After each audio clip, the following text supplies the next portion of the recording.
So at the beginning, I will chant one verse of invocation, which is a tribute to the three great sages associated with yoga tradition. Stuve Padanjalim Vyasam Shankaram Chamunitrayam Kartra Sutrasya Bhashyasya Karma Vivaranasya. This is the Sanskrit verse. Should try to explain in English. So my obeisance, my respects to these three great sages.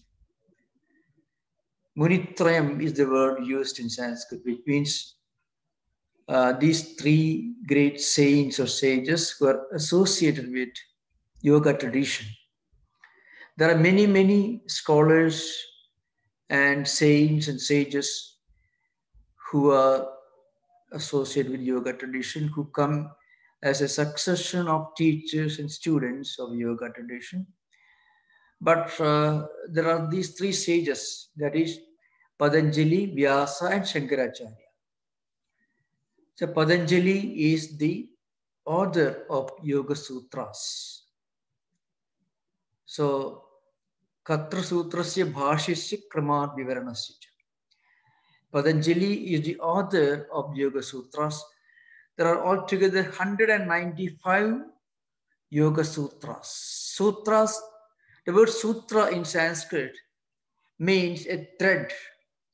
It also, technically in the Vedantic hermeneutics in general, it means a pithy statement.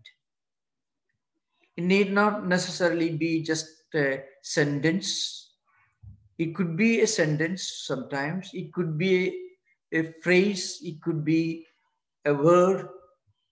It could be even some letters. So, sutra is a very interesting expression. I think no other religious or philosophical tradition has got this unique mechanism of expressing a lot of great ideas in just a few words or one word or a few letters. To give an example, towards the end of Panini's Vyakarana Sutras, is a sutra. Now, you may go crazy if you don't understand the meaning behind. Patanjali himself has written Mahabhashya, a huge, several volumes, it comes in several volumes, metrical verses. On this particular sutra, what it implies, in Sanskrit grammar. Of course, I'm not going into that subject, it's an entirely different area. So Panini is the author of these Vyakarana Sutras, and Patanjali also wrote a huge monumental work, a number of volumes together on Sanskrit grammar. So we'll deal with that later. So the first name yoga tradition is Patanjali. So in other words, those of you who stand on your head or do different physical postures, you don't know perhaps that you're actually practicing a kind of physical exercise which Patanjali mentioned only in one single statement. Patanjali made 195 statements. It's called Sutra. Sthira Sukham Asanam. That is the only sutra which has relevance to Hatha Yoga, with yoga, whatever you learn in yoga studios. For Patanjali, asana means a series of physical exercises which helps you to sit for a long time with a perfectly relaxed mood, continuously for a long time, keeping your spinal cord, your neck, and your head on a straight line. So that you can meditate properly. So that's about Patanjali Sutras. So those of you are interested, you can ask more questions. I'll be happy to answer during the interaction. So Patanjali is the first name, the author of the 195 sutras, divided into 4 chapters. In the printed book, you'll find Samadhipada, Sadhanapada, Vibhudipada, Kaivalyapada. Samadhi means concentration. Sadhana means practices. Vibhuti means the powers, the results, the consequences, the physical and psychological and spiritual benefits that you derive by practicing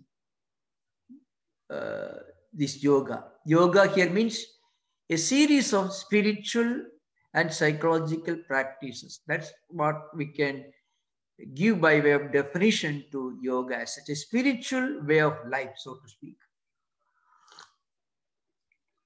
The second chapter is called Sadhanapada. It's practices. First, concentration, chapter 1, concentration. Second chapter, practices. The third chapter is Vibhuti. Vibhuti means consequence of the results. And the fourth chapter is Kaivalya, means emancipation, liberation, and so on. So Samadhipada, Sadhanapada, Vibhudipada, Kaivalyapada. The chapter on concentration, the chapter on practices, the chapter on the powers or the benefits that you derive by practicing yoga, and the last one, the chapter on spiritual liberation. Now, if you look at these, the names of these chapters, you'll be puzzled. The first one deals with samadhi, concentration. The second one deals with practices. The third one, the results of consequences. And the fourth one, liberation. The order in actual spiritual practice will be slightly different because in ancient Indian Gurukulas, students used to memorize these 195 sutras, and then according to the way of practice, in some traditional schools, they used to slightly change the order of the chapters. That means first you practice, then the results, and then the concentration, and then the liberation. Always the last one is liberation. So in actual spiritual practice, Sadhanapada comes first, the chapter on practices. The results, Vibhudipada second. The concentration, which is the result of these practices, Samadhipada, and liberation. So when we learned according to Gurukula system, we were first taught Sadhanapada, practices, then Vibhudipada, then Samadhipada, then Kaivalyapada, which the order I'm going to practice here. But there is one difference. Samadhipada, the first 14 sutras contain a very elaborate introduction to the spiritual psychology of yoga, which actually unravels the entirely different concept of human mind. Why we are not able to do what we want to do, and why we end up doing what we don't want to do. Now, this is a big problem in life. See, if you always could do what you wanted to do, there'll be no problem in the world. If you can avoid doing what you don't want to do, there'll be no problem. The problem always arises because you end up doing what you don't want to do, and you end up not doing what you want to do. So actually, this problem is resolved in only one known system of branch of knowledge or learning, that is only in Patanjali's system. He gives a very wonderful exposition. He brings out the mystery of the human mind, which, though I'm not a psychologist professionally, but I did have the opportunity to study psychology as part of my academic curriculum, and that brief introduction to Western psychology. So my understanding is Western psychology stops a long distance away from where Patanjali begins. Patanjali only begins where modern psychology stops. See, modern psychology can give a medicine which can only postpone the problem by benumbing the mental system. So psychiatry can only postpone the problem. The problem will return with greater force. But Patanjali really explains how we can start a new life right now, today, if you really want and if you are ready to take the burden. So first one is this Sadhanapada, then Vibhudipada, then Samadhipada, and then Kaivalyapada. Now the second name in among the teachers of Patanjali system is Vyasa. Actually, today we are able to talk about Patanjali Yoga system. Today we are able to discuss Patanjali, especially yoga system, only because a great man called Vyasa wrote a very elaborate commentary on Patanjali's Yoga Sutras. Because Yoga Sutras themselves are not self-explanatory. They give only hints.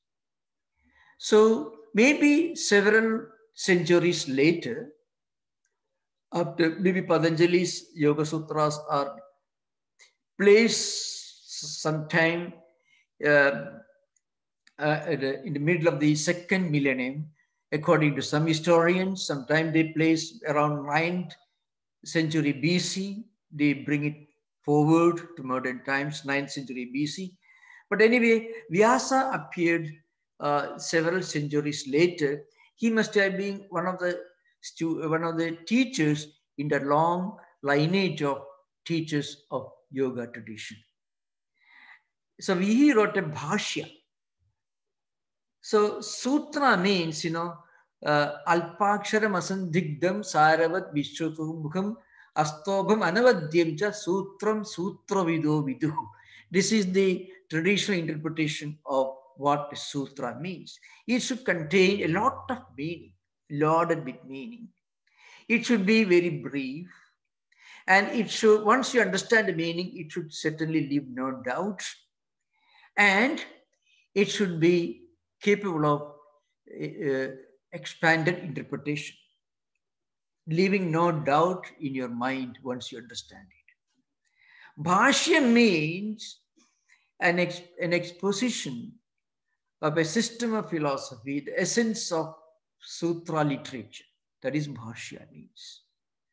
So now after Vyasa, the well-known, the famous Advaita philosopher Shankaracharya, in 8th century, he wrote a sub-commentary on Vyasa's commentary on Patanjali Sutras. It is called Vivarana. So it's called Vyasa Bhashya Vivarana. Vivarana is the name of the book he wrote. Now, why I'm making these statements? You see, when you study Yoga Sutra, if you really want to get a feeling, when you get to know of these great spiritual names, great preceptors and teachers behind the yoga tradition, and when you read Yoga Sutras, or when you go visit the yoga studio next door to you, you feel you are actually joining distinguished company. Really, that is one advantage, because you are actually becoming part of an ancient spiritual tradition which has produced such great saints going back several millennia before Christ. That's the uniqueness of it. Now, this much about by way of introduction. Stuve Patanjalim Vyasam Shankaram cha Munitrayam Kartra Sutrasya Bhashyasya Krama Vivaranasya. This is the invocation. Now, I must say a few more things about Patanjali, the order. Patanjali is a well-known figure, not only in yoga tradition, but also, as I mentioned earlier, in this traditional Sanskrit grammar, is the author of the most authentic exposition of Sanskrit grammar. It runs into several volumes in metrical form, and it is an exposition of the original, again, sutra literature of Panini. And then Patanjali made another great contribution. That is, he's also a great name in Indian School of Medicine. He wrote a well-known book on Charaka Samhita. These two names are well-known in Ayurveda, Charaka and Susuta. They also wrote in the sutra literature. So Patanjali wrote a well-known famous book on Ayurveda. It is an exposition of Charaka Sutras, it's called.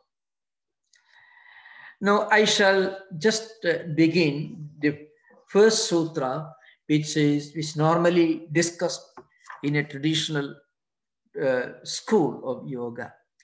That is the first sutra of Samadhipada, because Samadhipada comes in all published textbooks and manuscripts. And the tradition of beginning with Sadhanapada, Vibhudipada, Samadhi, and then Kaivalya, that's not the way in which it may be taught in some of the universities where you may have studied, or some of the yoga studios where you may have studied. But that is only for the spiritual practices. But the first 14 sutras of Samadhipada are very important because they give you some kind of a formal introduction to Patanjala system. The first sutra is, Atha Yoga Anushasana. So Atha Yoga Anushasana, only 3 words. Yoga Anushasana is a combination of 2 words, Yoga Anushasana. Atha means now onwards, henceforth, right now, let us now begin. Why now? Why henceforward? That's because you turn to yoga only when you get exhausted knocking at so many other wrong doors. You knock at the wrong door, it doesn't open. Finally, you come to yoga. Because Atha means a lot of things in yoga, in the sutra tradition. First, after getting the necessary qualification, you enter a new class. That's one meaning. Another meaning is, in the context of yoga, you cannot really study Yoga Sutra, or you cannot really study any spiritual literature unless you have come to a conclusion that this is something worth experimenting with. So people looking for happiness and contentment, looking for answers to the questions, frequently their mind poses, the mind will be asking. Finally, they turn to yoga. You're looking for answers to some of the questions, some of the challenges, dilemmas they have to face in life. So that's the real meaning of Atha.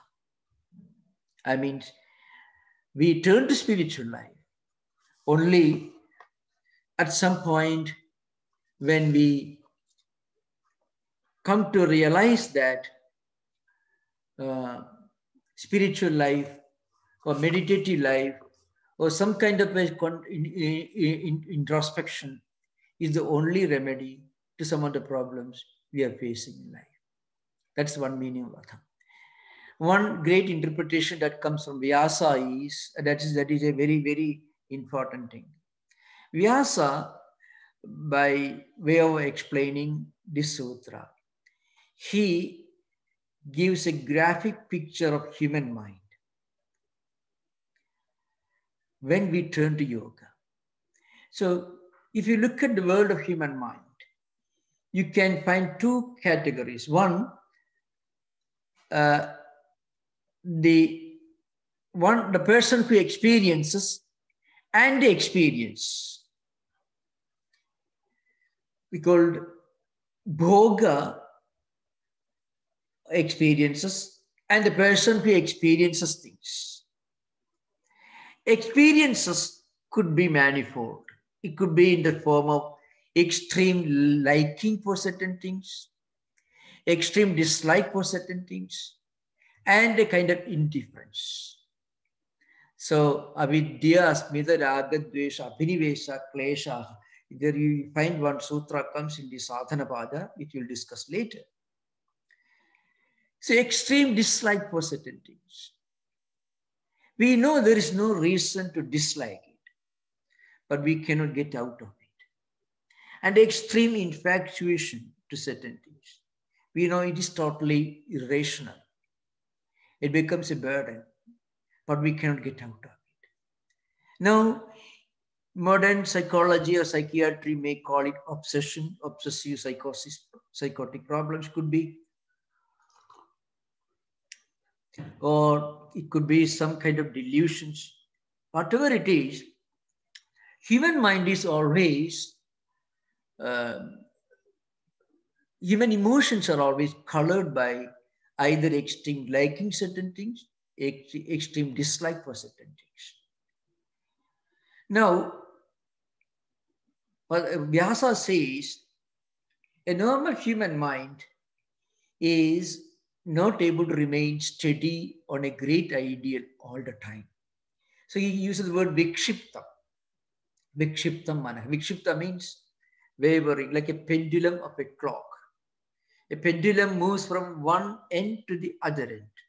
It doesn't remain steady and stable in the middle of the clock. So mind is always a mind is stream consciousness. A stream of consciousness, William James himself, modern psychologist, defines it. An endless stream flow of thought currents. If you analyze these thought currents, you find you can divide them broadly into two categories: raga and dvesha in Sanskrit, extreme infatuation to certain things, and extreme hatred of certain things, liking and dislike. So that's why sometimes when we go to a church or a temple or a holy place, any place for the matter, if you go to library and read a great book, or if you have got a book right on your table, and you may have some other undesirable publications also on your table, you want to read that wonderful book, and you have a strong desire to read it, but you are not able to read it. So you find a kind of internal conflict between what we want to do and what our mind permits us to do. Spiritual practice or yoga practice enables us to do what we really want to do or what we ought to do, what would be the best thing for us to do for our own benefit. So this state of mind is called Vikshipta Mana according to Vyasa. Please remember, this is not from Patanjali. These ideas were supplied by Vyasa by way of interpreting Patanjali's Yoga Sutras. So this is called Vikshipta Mana. Now, there are two mental states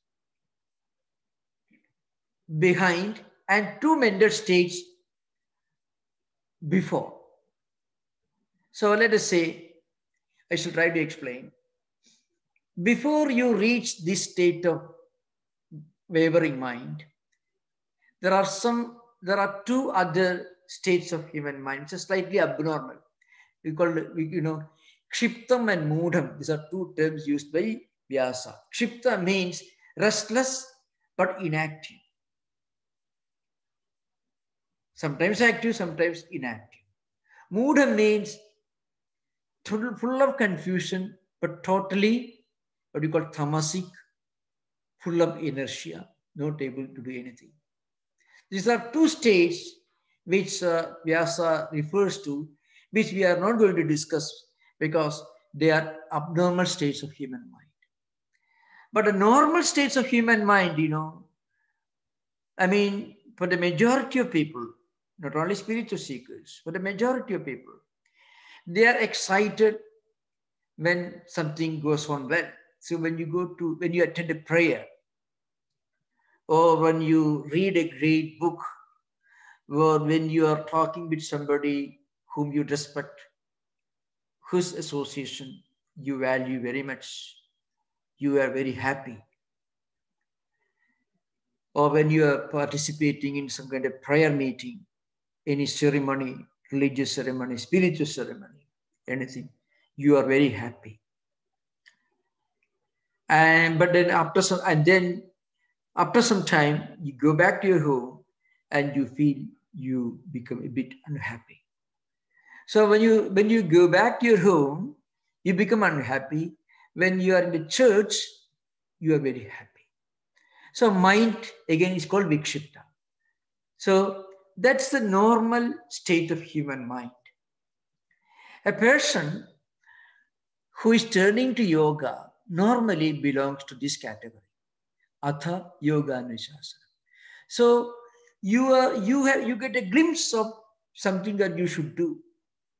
You can find this among many people. Certain people come to Vedanta society, and I'm sure this happens in all other respectable religious spiritual traditions as well. When people visit the churches, synagogues, Buddhist temples, or wherever the followers of those respective traditions, they feel great joy. And after some time, that joy is no more. When they come back again tomorrow, they feel a great joy. So you can find mind moving from one end of the clock to the other end, like a pendulum. That is Vikshiptamana. So this is the normal state of human mind. Of course, there are two other states which we will discuss in the coming chapters. That is called Ekagram and Niruddham. Ekagra state means a state of concentration, which is the result of a lot of spiritual practices according to yoga tradition. And Niruddha state, which is the ultimate stage of spiritual practices, which we are going to discuss later. So the first sutra is Atha Yoga Anusasana. So according to Vyasa, you need to be fit for understanding yoga. See, people who have reached some degree of cultural evolution, spiritual evolution, those have imbibed a lot of noble values. Only such people will find interesting when you attend a yoga sutra class. Otherwise, there are many wonderful entertainments that actually keep your mind busy. But discussing these things and enjoying these ideas are not easy. That's why he says, Atha means Adhigara, fitness. Fitness means the ability to enjoy spiritual practices. So, of course, Bhoja, another commentator, says, Ja Shastram Anushishyade Anena Iti, etc. I'm not going to those Sanskrit definitions right now.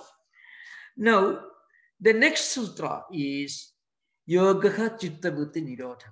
So this is a definition of what yoga is.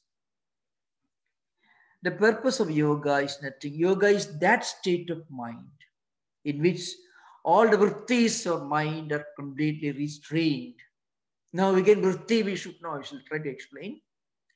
Or yoga is the process of these vrittis. Now what is vritti? Once you understand vritti, the whole purpose of yoga becomes so obvious. In simple, plain English, let us say, emotions and feelings, both conflicting emotions and feelings, and also pleasant emotions and feelings, attitudes and aptitudes, or reactions, mental reactions to experiences from outside and also from our own mind, all can be clubbed together under this category, vritti. So vritti is translated sometimes as waves in English. Maybe Swami Vivekananda translates as waves. There's a great meaning in that, You throw a stone into a pond and the stone hits the surface of the pond. It makes a splash and it will remain there for some time. The stone doesn't hit the water without an impact. The impact will spread beyond the immediate point on which the stone touches the water. Like that, whatever we experience, whatever we do, whatever we speak or think by way of reacting to situations and circumstances, all will have an effect. And this effect is not only the effect that is immediately experienced. There is also an effect that is invisible, unseen, and not experienced at the point of its happening. Suppose you give, let's say you help a person. The immediate visible effect is that person gets your help. Pay $100 to help a person, $1,000 to help a person. That immediate effect that is there for everyone to see is that he'll receive it. But you go back to your home after doing a noble deed, an act of charity, maybe helping a blind man to cross the street, or writing a check to help people suffering from natural earthquakes somewhere in some other continents. And that night I have done a wonderful thing. You may not, nobody will know that you have helped this person. You have drawn this check to help somebody. Or you have helped a person, blind man, to cross the street. But you will know in your mind, it will have an effect. The effect could be that you may go to sleep more peacefully. That's because you feel the soothing effect on your own mind, a healing effect on your own mind. Now, that is a vritti. That is a positive vritti, an example of positive vritti. Now, this is the unseen, invisible, but very intense and very strongly felt experience. It's an example of vritti. The opposite example also is equally important. A person does harm to somebody.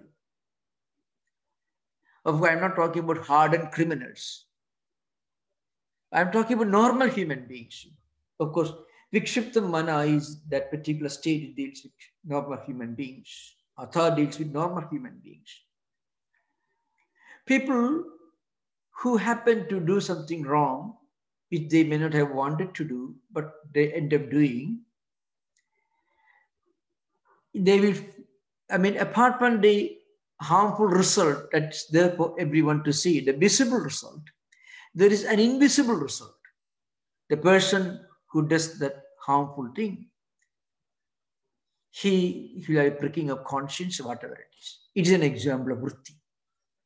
In fact, every action, not only physical action, every verbal action, a word you speak or a mental action, a thought you think, an idea that flashes in the mind, all can create vrittis. And these vrittis actually haunt us. Many people suffer because of vrittis. And of course, Vyasa, the great commentator, he has created a whole world of psychology out of this. A psychiatrist will tell you, he will hypnotize you, he will bring you back to your early growing years and then may try to unearth some childhood experiences and then give a medicine.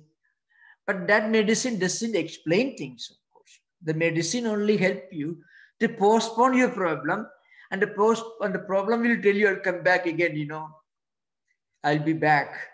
That's what the problem is going to tell you when you take medicine. But here, Vyasa explains, these vrittis create samskaras. And what is samskara? Samskara is a tendency that is prone to action.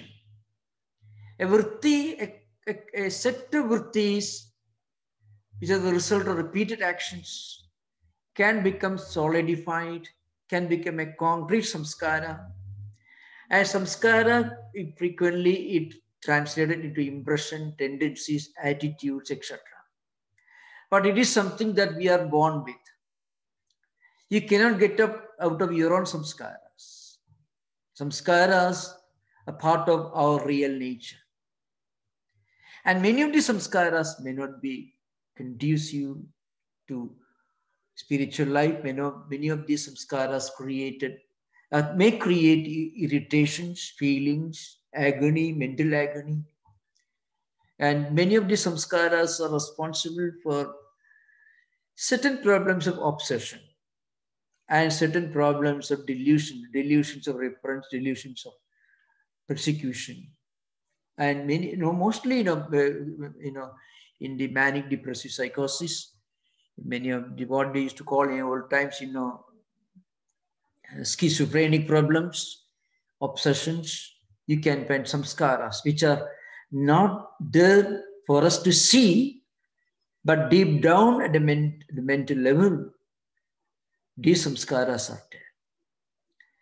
And Vyasa analyzes these samskaras. And he also, analysis is possible, but Patanjali's system recommends certain remedies to overturn, to completely change our mental world, to empty the mind of negative samskaras, negative tendencies, and to fill it with positive samskaras. Now, that is called vritti. So, restraining vrittis mean what? Restraining vrittis means it's not that you forcibly control the vrittis. These vrittis or the vrittis can be restrained by manipulating the mental world. Pratipaksha bhavanam, that is a method, that is the remedy given the Yoga Sutra itself. Suppose you have got a nagging memory of unpleasant experiences from previous life. That's something that you want to shake off, something you want to get rid of, but cannot. Now, that memory may be unpleasant. Now, you cannot just wish away that memory. It won't go away. But you can counteract the force of that memory by creating a counter force. Pratipaksha bhavana means, suppose, let us say somebody who is suffering from greed, to give an example. Greed, insatiable thirst for money and wealth and so on. If that person can think of the terrible problems created by greed, the terrible tragedies faced by people because of greed, if they can fill their mind with ideas and stories, persons and events and episodes, which teach us the evil of greed, then you are actually creating a counter force that will reduce the intensity of greed. So then what happens in a vritti, a mental tendency or impression, which makes you greedy more and more, is restrained by a counter force. So we have to remember the approach in Patanjali system is extremely psychological and extremely spiritual. It is very rational. It doesn't tell you anything about occult power. That's even Vibhudipada, which deals with certain powers generated by yoga practices. If you read it, you will understand it is not something occult. It is very rationally explained and exposed. Just if a martial artist practices for years and makes his hands strong, his physical hands may be different from the hands of a normal person. So also somebody who practices yoga, his mind becomes different. His mind develops certain faculties and skills. And it can be explained as scientifically, as rationally, as the powers of an athlete who can run faster than ordinary human beings, who can jump faster than ordinary human beings. So there is a very rational, scientific, and totally non-occult explanation to the consequences of yoga in the Vibhudipada. That's what we are going to discuss in the coming sessions. So what happens?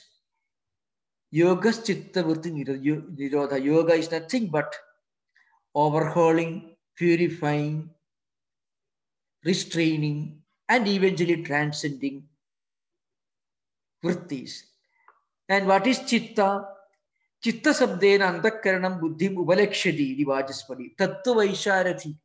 So you have to please remember something very interesting.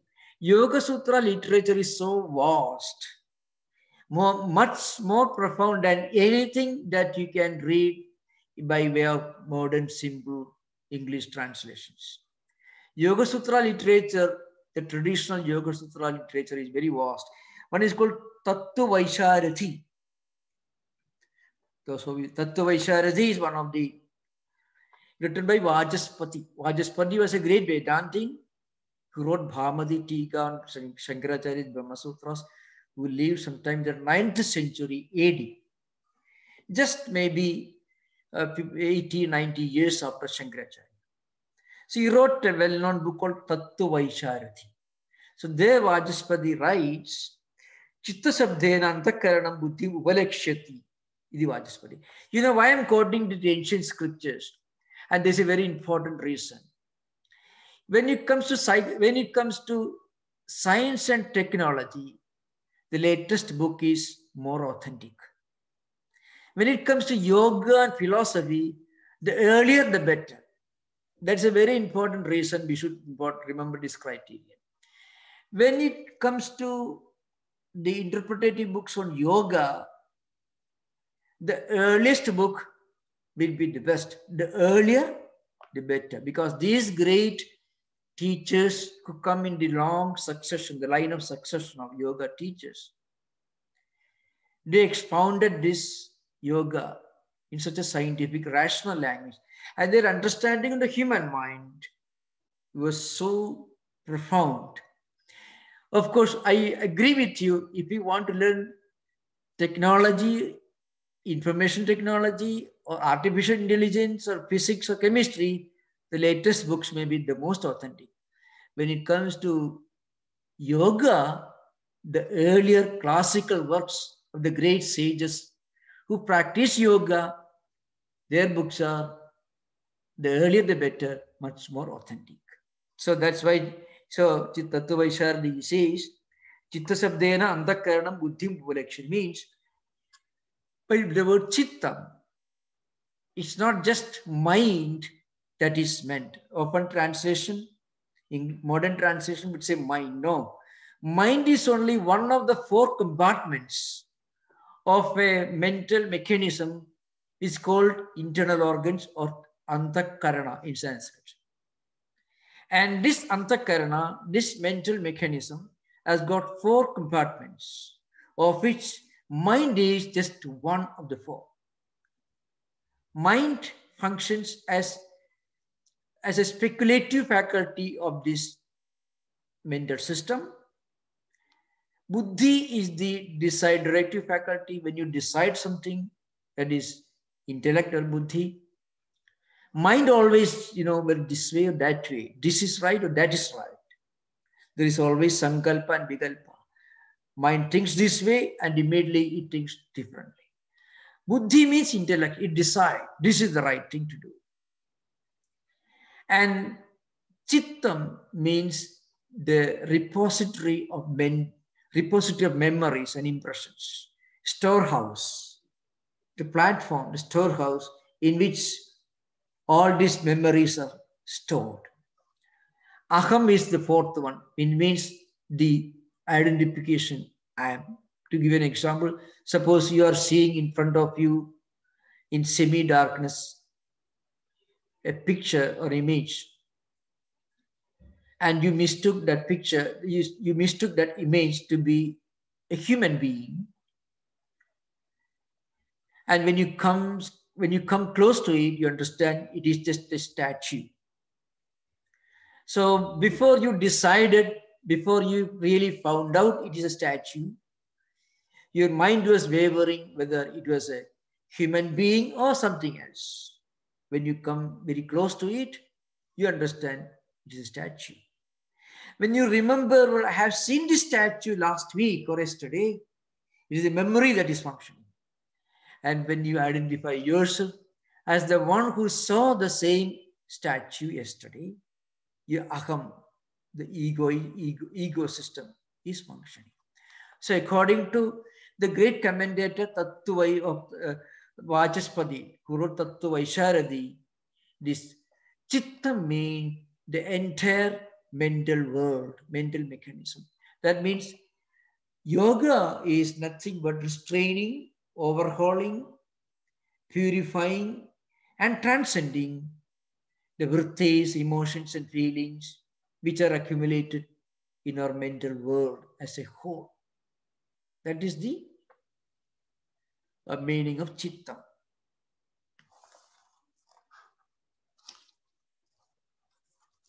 Now we will come to the third sutra, Tada Drashtu Surupe Avasthanam. That is the third sutra. And when you reach this level of transcending vrittis, then what happens? At that time, you identify yourself as a seer. You see things happening in your own mind without identifying. You may be getting angry, but you can objectify your anger. See, if suppose a person he feels, well, I'm becoming somewhat angry.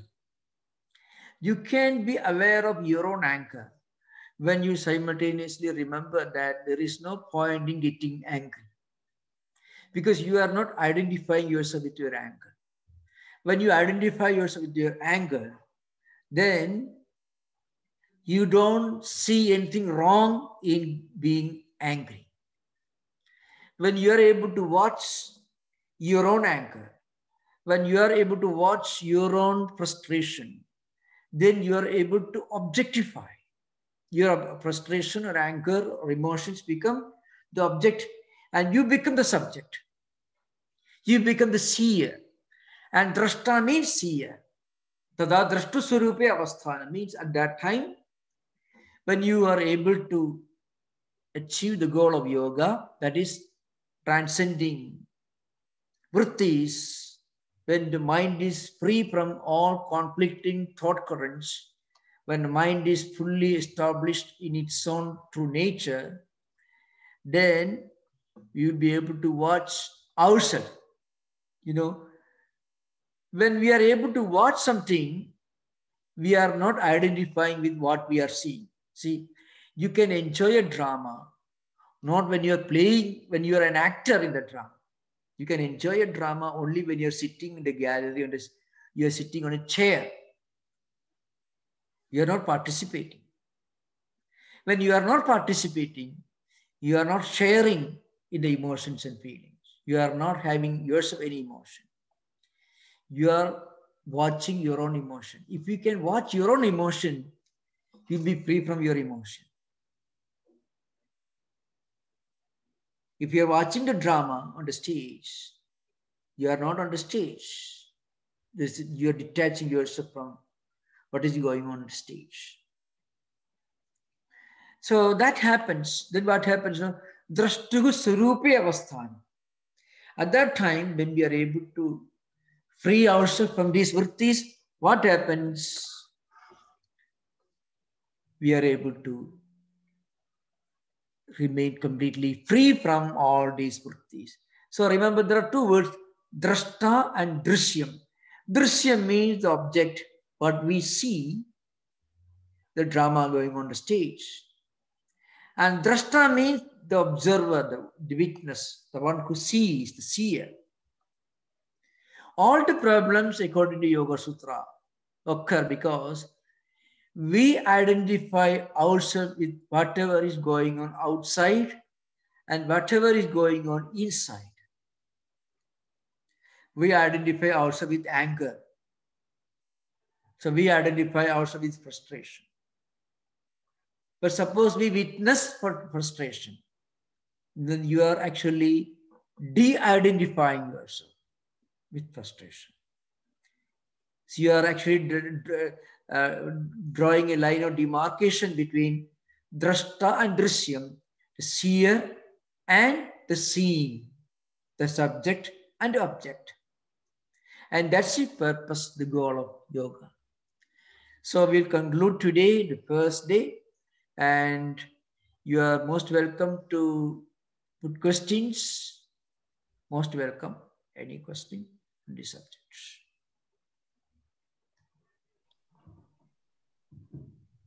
Hari Om Swamiji. Hari Om. I have two questions. My first question is basically an observation. So the first sutra is Atha Yoga Anushasana, right? There's also remember Atha Yoga Anushasana. Yoga Anushasana. Yeah. So this also sounds a lot like Atato Brahma Jigyasa. So I'm trying to understand, is this a common thread across different sutras? To say now we start understanding the sutra. Yeah, Atha is used in different implications, different meanings. One meaning is it is called a Mangala Charanam. It means Atha is considered to be an auspicious beginning of anything.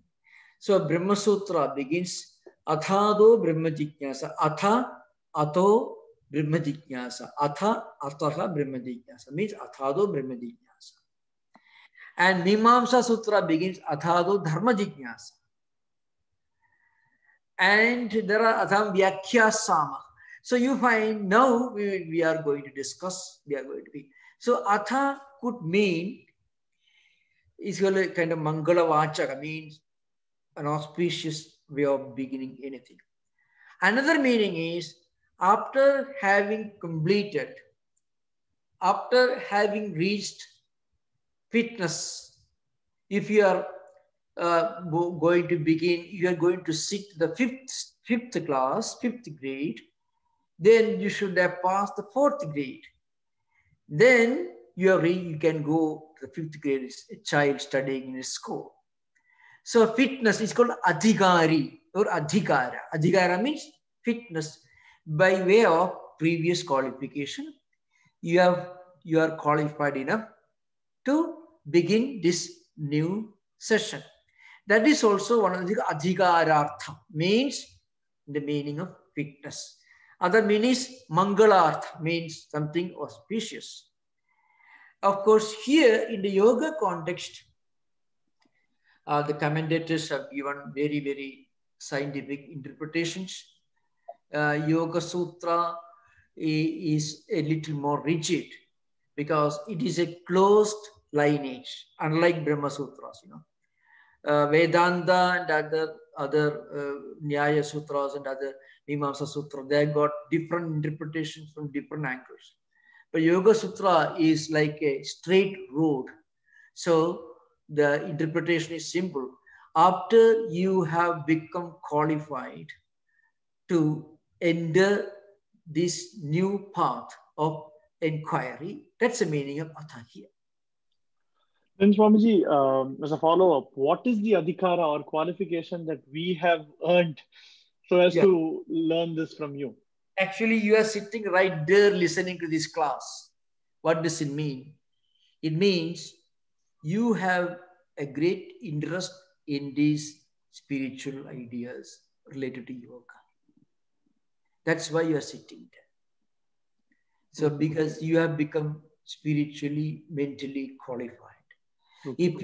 That's why you say Athado Brahma Jignasa. Atha, according to Purva Mimamsa, means you have studied the Purva Mimamsa, then you can study Uttara Mimamsa. According to Vedanta, Shankaracharya, Atha means after sadhana zadushtaya sampatti. That's the meaning in Vedantic tradition. So Atha again means when you reach a point where we are looking for something higher, something that we should aspire for. That is the real adhikaritvam in sense, means fitness. So you will understand this according to Purvamimamsakas, according to Jnana Karma Samuccaya means Athado Brahma Jignasa, means Athadar means you have finished all the Purvamimamsas, all the karmas, all karmaganda. Now you can begin inquiry into Brahman. Jnana Kanda. Got it. But according to Vedanta, things what it means, you have already acquired this state of renunciation, Nitya Nitya Vastu Viveka, Ihamutra Bharabhoga Viraga, Samadhi Sukha Samati, Mumukshutum, all these spiritual qualifications of mental restraint, renunciation, a strong desire for liberation. When you have reached, when you have attained all these qualifications, you are ready for Brahma Jignasa. That is the meaning of Atha according to Advaitis. So here it means, okay. Yeah. Swamiji, the next question was, so in the third sutra, you said that once a level of transcending the vrittis is attained, then you begin to non-identify and you see, you identify yourself as a seer. You see everything objectively. Now, here when you were talking about the emotions, you were talking about the negative emotions, like say anger, for instance. What about a positive emotion like compassion? Do we non-identify from that as well? I would make one suggestion. Right now we have started the class today. So as the classes progress, you find many of the questions that we may be asking today get automatically answered. Okay. Yes, Swamiji. Yeah. Because when we begin this new session, it's possible at the beginning we may have all these doubts. But slowly you find as we progress, many of these become automatically answered. In one context, Patanjali says, it's a very striking language. He says, all these spiritual disciplines, including yoga, are just like removing obstacles. That gives the example, or suppose you have you want to irrigate the field and there is a river or a pond nearby, and you want to cut a canal from the nearby river and connect that canal with the field which you want to irrigate. Okay? Now what do? You cut a canal. So what you are actually doing is you remove all the soil. That part of the soil is removed, it becomes a canal and water flows into the field. If you want to, if you are a sculptor, if you want to make an image of Buddha, you have got a granite stone block in front of you. What do? You remove, you chisel out all unnecessary parts of the granite. And what you get as a result? You get this Buddha's image. Yeah. So like that, all spiritual practices are nothing but removing the obstacles that stand in the way of our discovering, our self-discovering our own true nature. That is why Surupe Avasthana, Tada Drashtu Surupe. The Drashtu is a Sashti Vibhakti of Drashta. Means then you get fully established in the true position of the seer, of the witness of one's own self. What is our true self? That is the Buddha. So what do you do? What you did? You removed all unnecessary parts of the granite stone. And the result is you have got a Buddha image in front of you. Okay. Thanks, Swamiji. One question I have, Acharya Swami. Namaskaram. Thanks for opening this series. It's wonderful, actually. My question is about I was just trying to study this Yoga Sutras for a long time, actually. And I come across 17 commentaries on Yoga Sutras. Excuse me, can you, if you don't mind, can you make yourself visible? Yes, 1 second. I'm trying to do it. 1 second. Now I think I'm visible, right? Yeah. Namaskar. Okay. There are 17 commentaries or something on Yoga Sutras. Yeah. And Vyasa is one, and Vachaspati Mishra is something like second or something like that. Could you please give a little bit of introduction of why so many? I understand Bhagavad Gita has 47 commentaries. Yeah. But if you study Shankara Ramanuja Madhva and maybe Abhinav Gupta or a couple of people, so 4 of them, you really get the main trends of different, and the later acharyas are a combination of here and there, and you can get the trend of it. But in Yoga Sutras, what is the tributary? What is the main tributary? What is the sub-tributary? And what do you want to get if you have 2 or 3 different viewpoints? How do you get the top 3 or top 4 right in the beginning? Namaskar. Yeah, namaskar. Now you mentioned is Shankara, Ramanuja, Madhva. In Vedanta tradition, different, distinct, in fact, mutually distinct conflicting schools of Vedanta emerged, because they all wrote bhashyas on Brahma Sutras. Shankara is the only one who wrote bhashyas on Brahma Sutras, Upanishads, and all the Upanishads, Upanishads, and Bhagavad Gita, Prakarana, Stotras, and so on. Now, in the yoga tradition, you don't have this kind of different streams of thought currents, which are different from each other.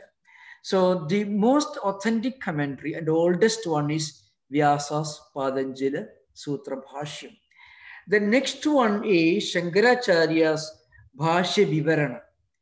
That is a sub-commentary explaining Vyasa Bhashyam, but Shankaracharya gives his own views, certain unique flashes of insight you find in Shankaracharya's commentary. Then we have Tattva Vaisharati, third one, that is Vajaspati Misra in the 9th century AD. Then we have got Bhoja Raja, called Raja Martanda. It's a very famous one. He was himself a king. He was a great emperor, Bhoja Raja. He wrote Raja Martanda. Then we have got Vijnana Bhikshu. According to some scholars, he was a Buddhist. It's called Yoga Bhashya Vartikam. It is a Vartika he wrote on Vyasa Bhashyam, on Yoga Sutras. So, and of course, there are certain commentaries written by the Vijnanavada schools of Buddhism. And in fact, they have got another name called Yogachara system.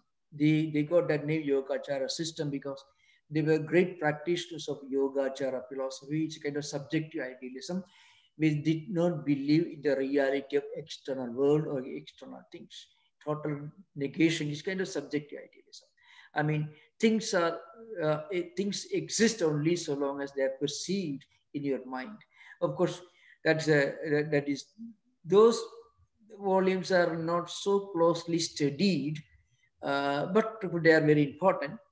So, Vijnana Bhikshu Yoga Bhashya Vartikam, Ramananda Saraswati has written Yoga Maniprabha. Ramananda Saraswati lived much later, and Yoga Sudhagaram Sadasiva Brahmendra Saraswati. That is Yoga Sudhagaram, and Bhava Ganesha Dekshita. He wrote Pradipika Tika. And then you went Hariharananda Aranya, we wrote in the later decades of 19th century. But they more or less, they follow the tradition of Vyasa Bhashya. So in reality, except these 8 important commentaries, which constitute the solid foundation of Yoga Sutra Bhashya literature, I do not think there was any other interpretation which as a distinct identity in one way or other, being different from Vyasa's main interpretations. In English language, for the first time, Yoga Sutras were interpreted in very plain, simple English by Swami Vivekananda. So Swami Vivekananda consulted, we know very well from Swami Vivekananda's other writings and references that he must have consulted Vyasa's commentary, Raja Martanda, and of course Tattva Vaisharati and so on. The Swamiji's interpretation contains a lot of flashes which are taken from different interpretative works. So you don't have different schools of yoga philosophy. Yoga philosophy itself is, technically, yoga philosophy is nothing but Sankhya philosophy. Yoga is nothing but some kind of a spiritual discipline based on Sankhya system. They are almost identical, they believe in these 2 fundamental categories, Prakriti and Purusha, and they believe that the whole universe evolves out of Prakriti, the Mahatattva, Ahangara, and so on. All these are common in yoga system and also in the Sankhya system. So the philosophical basis of yoga is Sankhya only. It cannot claim any independent status as a distinct philosophical system.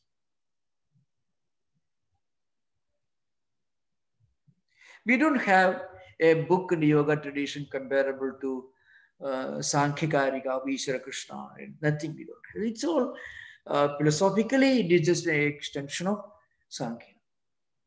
Except that this is Seshwara Sankhya, not the Nirishwara Sankhya. Yeah, this is Sveshwara Sankhya. Yeah. Nirishwara Sankhya is not very, it doesn't have any scriptural foundation because, Kapila Sutras are not yet found, not discovered. We all depend upon Ishvara Krishna Sankhya Karika as the only and the earliest available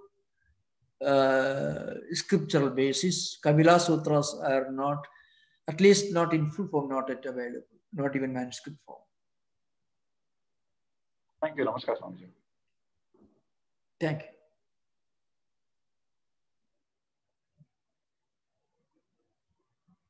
Yeah, please. Namaskaram, Swami.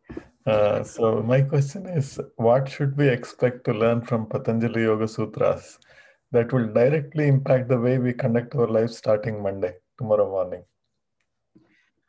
Oh, really, when we face the most distinct contribution is, when we face conflict, and I mentioned this earlier, conflict between mind and intellect.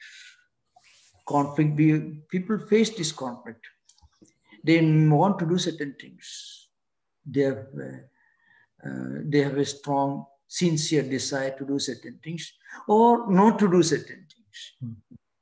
So once we understand the forces of emotions and feelings, the mystery, the mysterious functions of emotions and feelings, which actually create mental block. Mental blocks can be properly understood in the light of Patanjali's analysis. See, at psychological level, when you understand the problem, there is a lot of chance. There's every chance that you may get out of that problem. Once you understand, this is the reason why I feel this way, this negativity or anything, But this is how mind normally functions. Then you won't be shocked or surprised at the way your own mind functions. Then you'll be able to manage your mind. So when we are not at all aware of the mysterious ways of the mind, and then we confront the problem at the mental level, then it becomes a serious problem. It's just like when suppose you're driving from San Francisco to Sacramento, and your iPhone tells you there's a possibility of traffic delay 10 miles ahead. Then if you reach that point where traffic problem begins, you won't be shocked. You'll be ready for it. But suppose you don't know it's going to happen, then when you reach there, you'll be concerned, you'll be worrying, you'll be complaining how long this is going to last. But suppose you know already that it's going to last 15 minutes, be ready for it. Like that, when you get a deeper and deeper understanding of the way your mind functions, then you'll be able to manage your mind. In psychiatric treatment, you know what you do? The medicine you take will make it impossible for you to confront the problem because the problem is just obscured from your experience. But here, the problem doesn't disappear. You're ready for the problem. And when you're ready for a problem, then problem is lesser problem. When you are ready to face a problem, that problem is a lesser problem. When you're not ready for it, it's a bigger problem. So Patanjali, that is the great contribution of Patanjali. Remember, that's why you find a lot of wonderful ideas in the remember, not in Patanjali Yoga Sutras. That's the main problem today is we don't have a proper, totally intelligible interpretation of the traditional commentaries. If you don't mind me telling you bluntly, we do not have a platform for interpreting the traditional scientific commentaries in plain modern English. Because when you translate literally, it becomes unintelligible. Yes. And when you make a freelance translation without really understanding the Sanskrit, then you do great injustice to the original scriptures. That's why Patanjali's system, based on these commentaries, they constitute a unique source material for understanding human mind and the human problems we are facing in today's world. This was super insightful, Swamiji. Thank you. But what would be a suggested text that you want us to read that will have this kind of intelligent commentary? I would say, because the translations, frequently translations are useful to you only if you learn thoroughly from a teacher. And if you learn thoroughly from a teacher, translations are not necessary. They are not useful unless you learn from a teacher the original scripture. And if you learn from a teacher the original scripture, the translations are not necessary. So, but I can always suggest to you Swami Vivekananda's Raja Yoga. The uniqueness of that book is Swamiji himself had experience, many of the experiences that Patanjali talks about. So you find that unique touch of somebody who had this experience, who had practiced many of these things, that you find in Swami Vivekananda's translation. I'm talking about the books available in modern times. So Swamiji wrote more than a century ago, but that book still remains the best that's available for the English reading public. Yeah. Thank you, Swamiji. So we'll conclude today. So happy to meet all of you. So we'll continue next week. Om Shanti Shanti Shanti Harihi Om Tat Sat Sri Ramakrishna Paramastu. Thank you.